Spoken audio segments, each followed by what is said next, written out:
लोकतंत्र के पक्ष में तर्क और विपक्ष में तर्क समझने से पहले थोड़ा सा लोकतंत्र के बारे में समझें। लोकतंत्र सरकार का एक ऐसा रूप है जिसमें शासकों का चुनाव लोग करते हैं, यानी उस देश की जनता करती है, और लोगों द्वारा चुने गए शासक ही सारे प्रमुख फैसले करते हैं, हर तरह के कानून बनाते हैं, सभी हर प्रकार के फैसले करते हैं।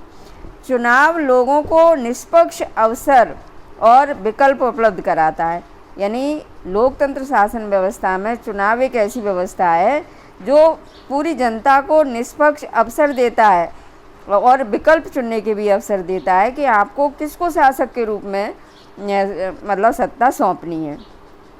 वे चाहें तो मौजूदा शासकों को बदल भी सकते हैं, ये भी व्यवस्था है लोकतंत्र में। और यह विकल्प और अवसर सभी लोगों को समान रूप से उपलब्ध होने चाहिए। सही लोकतंत्र वही होगा जब ये विकल्प और अवसर देश की पूरी जनता को समान रूप से मिलेंगे।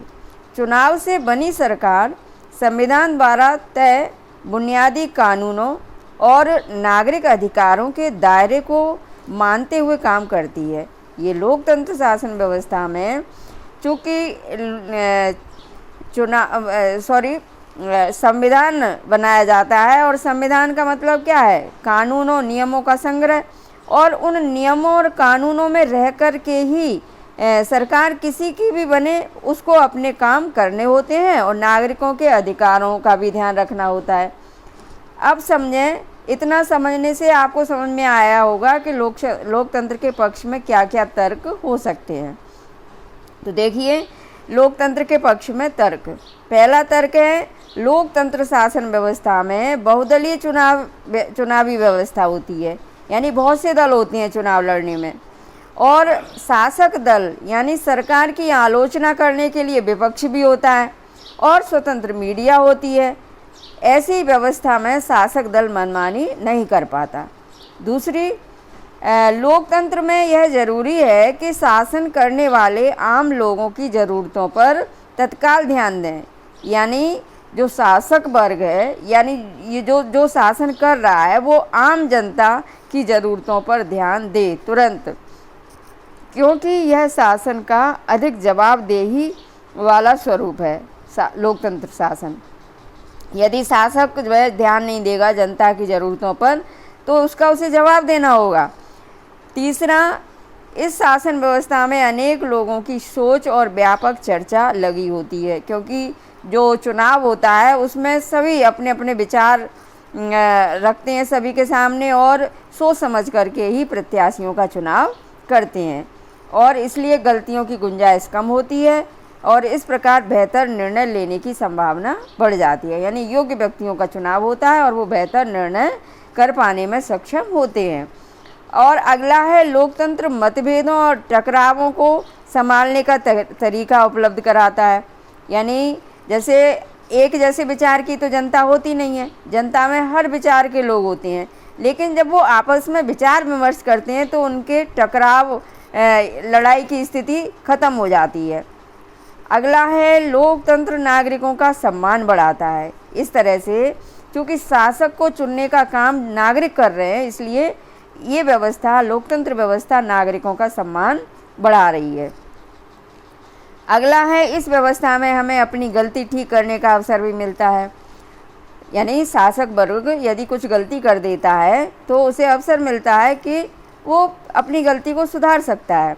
और अगला है, पक्ष में तर्क, इसमें गलतियों को ज़्यादा देर तक छुपाए नहीं रखा जा सकता। सरकार जो है यदि कुछ गलत करती है, जनता उसको वो काम पसंद नहीं आता है, तो जनता को उसका मतलब तुरंत पता भी चल जाता है कि सरकार उसके लिए सही कर रही है या नहीं कर रही है, और यह अच्छे फैसलों के लिए बेहतर अवसर उपलब्ध कराता है।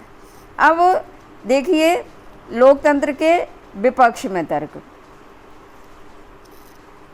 तो पहला तर्क है, लोकतंत्र में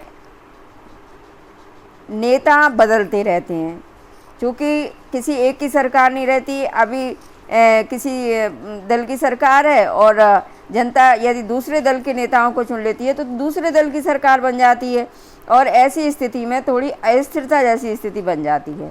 और दूसरा, इसमें राजनीतिक लड़ाई और सत्ता का खेल चलता रहता है। आपस में नेता लोग, राजनीतिक दल आपस में लड़ते रहते हैं और सत्ता को प्राप्त करने के लिए ये खेल चलता रहता है। यहाँ नैतिकता की कोई जगह नहीं होती, यानी एक दूसरे की आलोचना ये करते रहते हैं। अगला है, लोकतांत्रिक व्यवस्था में बहुत सारे लोगों से बहस और चर्चा करनी पड़ती है, इसलिए हर फैसले में देरी होती है, यानी सरकार को फैसला लेने में देरी होती है। और अगला है, चुने हुए नेताओं को लोगों के हितों का पता ही नहीं होता है, यानी जो नेता प्रत्याशी के रूप में जो चुने जाते हैं उन्हें लोगों के हितों की जानकारी नहीं होती है और इसके चलते वो खराब फैसले ले लेते हैं। अगला, लोकतंत्र में चुनावी लड़ाई खर्चीली होती है, इसलिए इसमें भ्रष्टाचार ज़्यादा है। अगला है, सामान्य लोगों को पता नहीं होता है कि उनके लिए क्या चीज़ अच्छी है। जो आम साधारण जनता है, जो राजनीति में विशेष मतलब राजनीति की जिसे जानकारी ही नहीं हो पाती है, ऐसी जनता जो है उसे पता ही नहीं चलता है कि क्या सही है, क्या गलत है, क्या अच्छा है, क्या बुरा है, और इसलिए वो कोई भी सही फैसला नहीं ले पाते हैं और वो किसी को भी अपना मत दे करके वो चुन लेते हैं, चाहे वो सही हो या गलत हो। तो ऐसी स्थिति में गलत व्यक्तियों का भी चुनाव हो जाता है। बस यही है।